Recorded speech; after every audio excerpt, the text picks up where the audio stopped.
আমরা পৌঁছে গেছি খিদিরপুর জগন্নাথ মন্দিরে। মানে ছোট ছোট মন্দির দেখতে পাবেন।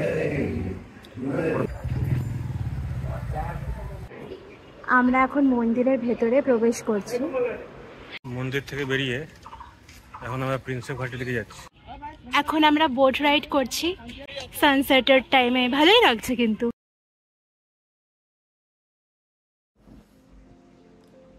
হ্যালো বন্ধুরা, আমাদের চ্যানেল ওয়ান্ডার উইথ দেবঋতুতে আপনাদের স্বাগত। আজকে আমাদের গন্তব্য খিদিরপুরের জগন্নাথ মন্দির। এখন আমরা ক্যাবের জন্য ওয়েট করছি। ওখানে পৌঁছে আপনাদের সমস্ত কিছু দেখাবো। সবাই বলে জগন্নাথ দেব না টানলে তার দর্শন পাওয়া যায় না। আজ তারই টানে আমরা চললাম খিদিরপুর জগন্নাথ মন্দির দর্শন করতে। সত্যি বলতে কি প্রচণ্ড ইচ্ছা থাকলেও হুট বলতে তো আর পুরী যাওয়া হয় না। তার জন্য ট্রেন টিকিট, হোটেল বুকিং ইত্যাদি নানান কথা ভাবতে হয় আমাদের। কিন্তু হাতের কাছে এই জগন্নাথ মন্দিরে আসার জন্য বিশেষ কোনো প্ল্যানিংয়েরই প্রয়োজন পড়ে না। আমরা পৌঁছে গেছি খিদিরপুরের জগন্নাথ মন্দিরে। আপনারা দেখতেই পাচ্ছেন এটা মন্দিরের সিংহদ্বার। যে এরকম আমরা পুরীর জগন্নাথ মন্দিরে দেখতে পারি, ঠিক সেই রকম এখানেও সিংহদ্বার করা হয়েছে এবং দুটো সিংহ মূর্তি এখানে তৈরি করা হয়েছে। দ্বারের ঠিক ডান দিকে মা বটমঙ্গলার মন্দির আছে এবং এখানে মা বটমঙ্গলার একটা বিগ্রহ এখানে রাখা হয়েছে।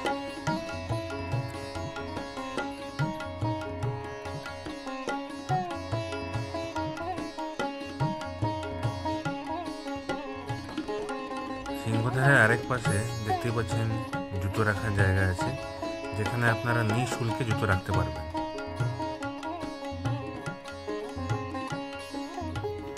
গেট দিয়ে ভেতরে ঢুকে বাঁদিকে গেলেই দেখতে পারবেন পুজোর সামগ্রী কেনার একটা কাউন্টার আছে। সেখান থেকে চাইলে আপনারা কিনে পুজো দিতে পারেন। তারপরে আরেকটু দূরে গেলে দেখতে পারবেন ওনাদের একটা অফিস আছে। অফিস থেকে ঠিক বাঁদিকেই গেলে দেখতে পারবেন মহাপ্রসাদ বুক করার একটা কাউন্টার আছে। আচ্ছা, মহাপ্রসাদ যদি আপনাদের বুক করতে হয় তাহলে আপনাদের একদিন আগে বুক করতে হবে। আর মহাপ্রসাদ আপনারা পেয়ে যাবেন 150 টাকার বিনিময়। আর যদি পার্সেল নিতে চান তাহলে আপনাদের পড়বে 180 টাকা। আর যদি বুক না করে আসেন তাহলেও পেতে পারেন যদি অ্যাভেলেবল থাকে।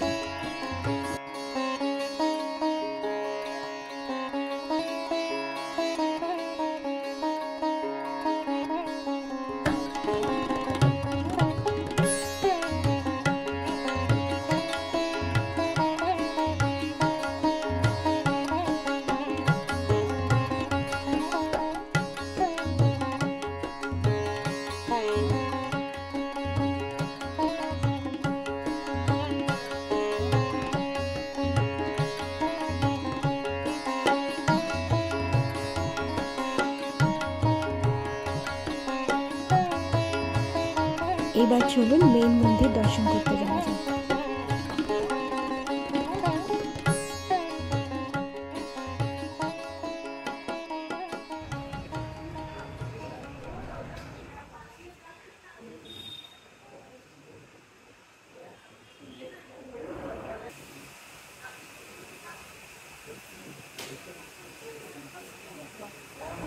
দেখতে পাচ্ছেন আপনারা বলরাম দেব, জগন্নাথ দেব এবং সুভদ্রার বিগ্রহকে।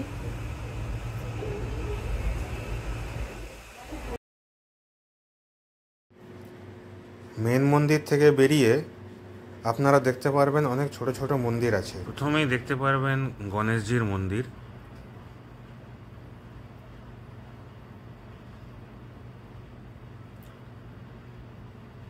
তার ঠিক পাশেই আছে মাতা সরস্বতী মন্দির।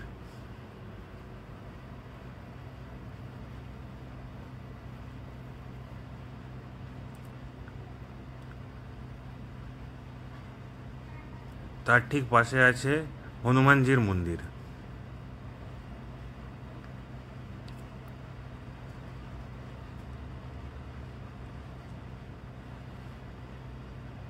এছাড়াও আছে মাতা বিমলা মন্দির।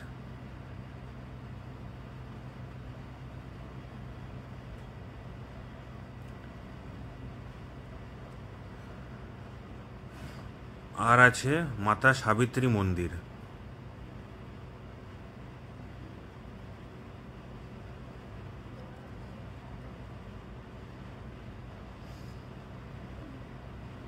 এখানে দেখতে পারবেন মা লক্ষ্মী মন্দির।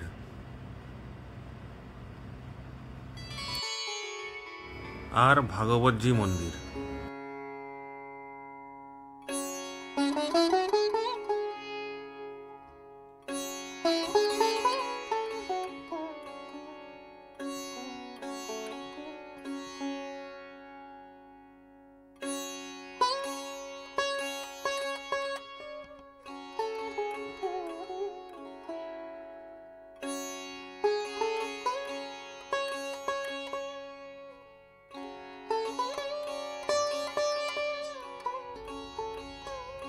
এখানে দেখতেই পাচ্ছেন মন্দিরের দেওয়ালে কি সুন্দর কারুকার্য করা আছে। একদম ঠিক পুরীর আদলে তৈরি এই মন্দির।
সিঁড়ি দিয়ে নিচে নামতেই দেখি ওখানে ভোগ বিতরণ হচ্ছে, তাই আমরা ওখানে গিয়ে ভোগ গ্রহণ করলাম।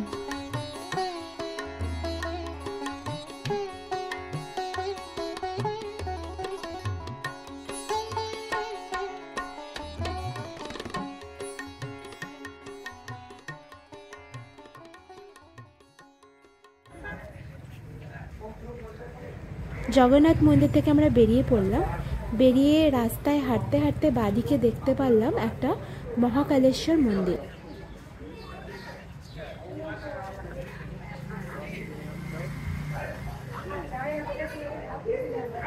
আমরা এখন মন্দিরের ভেতরে প্রবেশ করছি।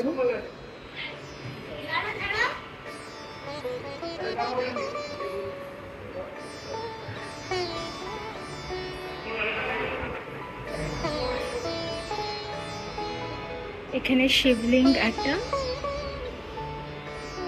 মাঝখানে দেখতে পাচ্ছেন দুর্গা মাতা।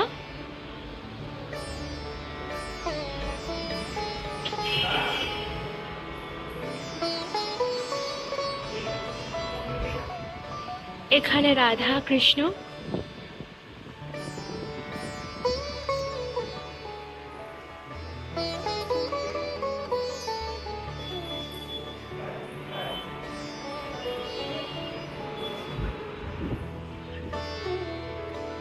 এটা শ্রীরামের দরবার।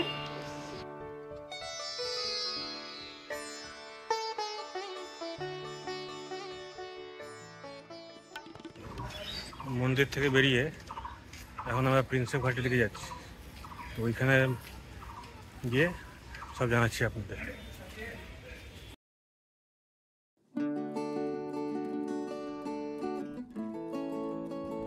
এখন আমরা খিদিরপুর স্টেশন থেকে লোকাল ট্রেন ধরে প্রিন্সেপ ঘাট যাব।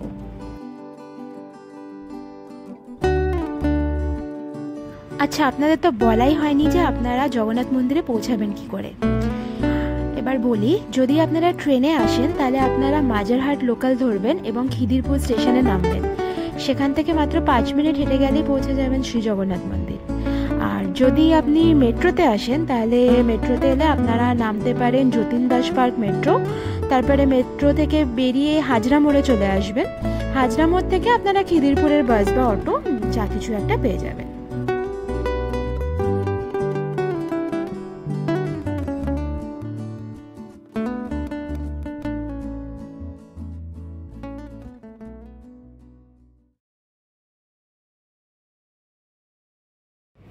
পৌঁছে গেলাম আমরা প্রিন্সেপ ঘাটে।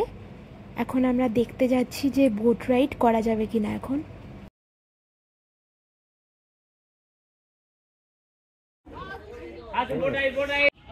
এখন আমরা বোট রাইড করছি, এটার জন্যই আমরা এলাম মেইনলি প্রিন্সেপ ঘাট।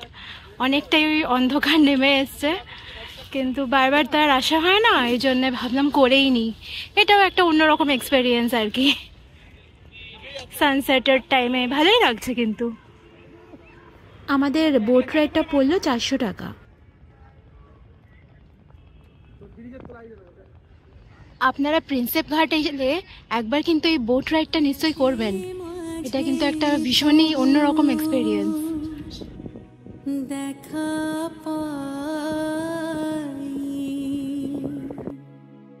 চিরদিন কেন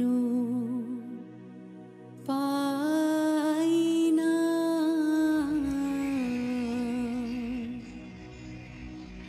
কেন মেঘাসে হৃদয় আকাশে। এইবার আমাদের বাড়ি যাওয়ার পালা। আজকে আমাদের সারাটা দিন খুব সুন্দরভাবে কেটে গেল।